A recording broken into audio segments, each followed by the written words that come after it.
Welcome back to another video. Today, I will be going over the best damage build for Dragon V3, which honestly I forgot to make before, so sorry everyone.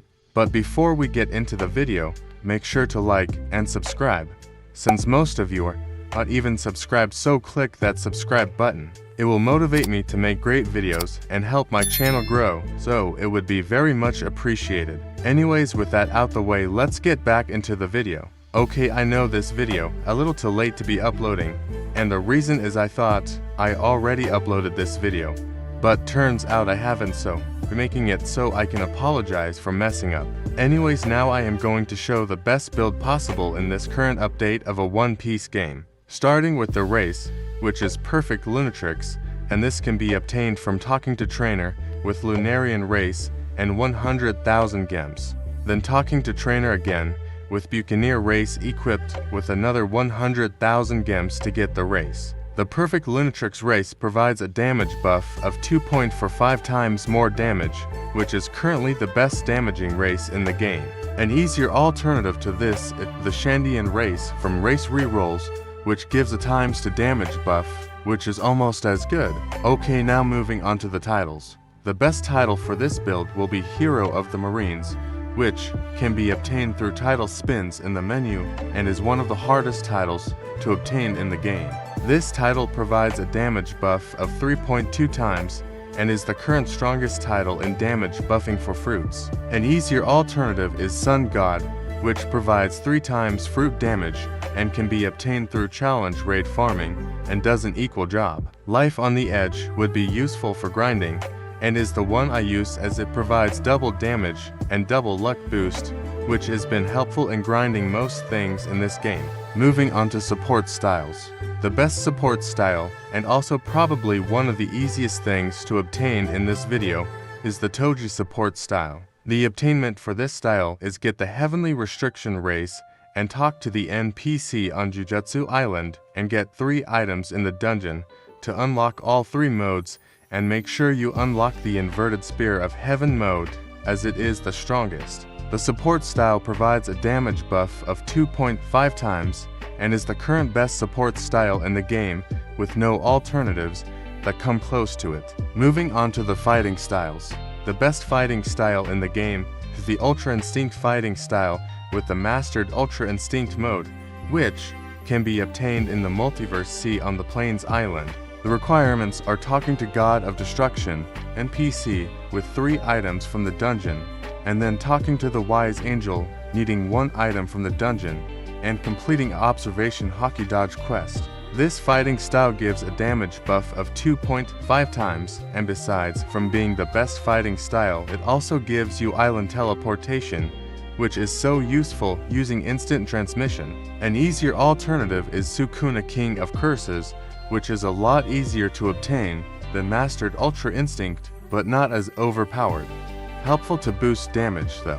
Another easier obtainment is Ultimate Cyborg, which should be what you get after Sukuna and before Ultra Instinct, which gives a damage buff of 2.3 times more. Okay, now let's move on to sword styles. The best sword style for this build is the Pirate King sword, and can be obtained by talking to the Gall D. Roger NPC on God's Valley Island in 3rd Sea, whilst having the requirements met, which are on screen right now. This sword provides a damage buff of 2.1 times in its Pirate King mode. The easier alternative for this is Dragon Slayer in Berserk mode, which also provides a 2.1 times damage multiplier, but Pirate King sword is better as it can use Conqueror's Haki, which will be talked about more later this video. Now let's move on to the best suit style. The best suit style for this build is the Vegapunk red outfit, which can be obtained from the Vegapunk NPC on New Egghead Island by spending currency gained from the dungeon. This suit provides a damage buff of 1.35 times and also gives a flying ability, which makes it easier to use mobility if you have a fruit with no mobility moves. Alternatively, you can get the Summer Outfit Power Suit, which provides the same buff but doesn't give flight.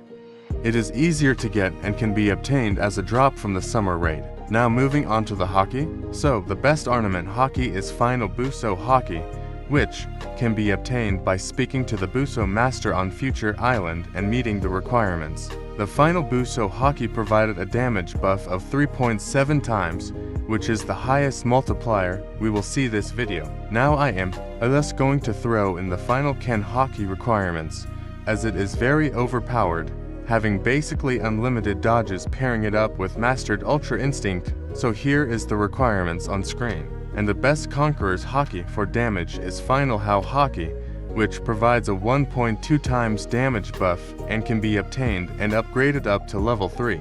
This is why I recommended having Pirate King's Sword, as it gives the option to use Conqueror's Haki, so you can apply the buff that way. Alternatively, you can use a gun style, as they don't buff damage for the build like flintlock or dual pistols or anything like that. If you have Pirate King's Sword, then you should use Helsing for the defensive and healing buffs. Here is a quick show of the obtainment of Helsing and some of its main buffs that it gives. Okay, now moving on to the blacksmiths. Now there is to blacksmiths in this game now, so I'll go over each one of them, starting with the normal blacksmith, which can be used to upgrade abilities at the blacksmith island. The normal blacksmith can be upgraded using gems for a random chance to increase damage multiplier all the way up to 1.7 times. The Gent blacksmith is the one of the more recent updates that was honestly not that good, which the obtainment for upgrades involves a long process of getting Kalimari from Kraken, giving to Gent blacksmith for quest, and completing quest for points that can be used to upgrade your blacksmith multiplier. The giant blacksmith can be upgraded up to 2.5 times damage, but is a more difficult process to complete compared to the regular blacksmith. Also remember that blacksmiths are for one single ability, so if you use it for Hybrid Gear 4th and want the buffs for Final Dragon, then you will need to repeat the entire process again. Another thing, make sure you have your stats maxed out for Fruit and Haki at 12,000 each, as they play a big role in damage dealing. Grind Shatter Future Island for stat points 10,000 to 12,000 in the 3rd sea. Now moving on to accessories. The best accessories to use for a fruit build is Flame Hat, Laud Cape, Wanderer's Accessories, Gold Bands, Roped Belts, and the Croc Pants. In total, all these accessories provide a bonus damage of 11,555 bonus stat points, which is basically double the max stats you can have in the game. And besides, damage accessories also provide high amount of defense, making me reach about 30 million healths, making me kind of immortal in most dungeons I go into.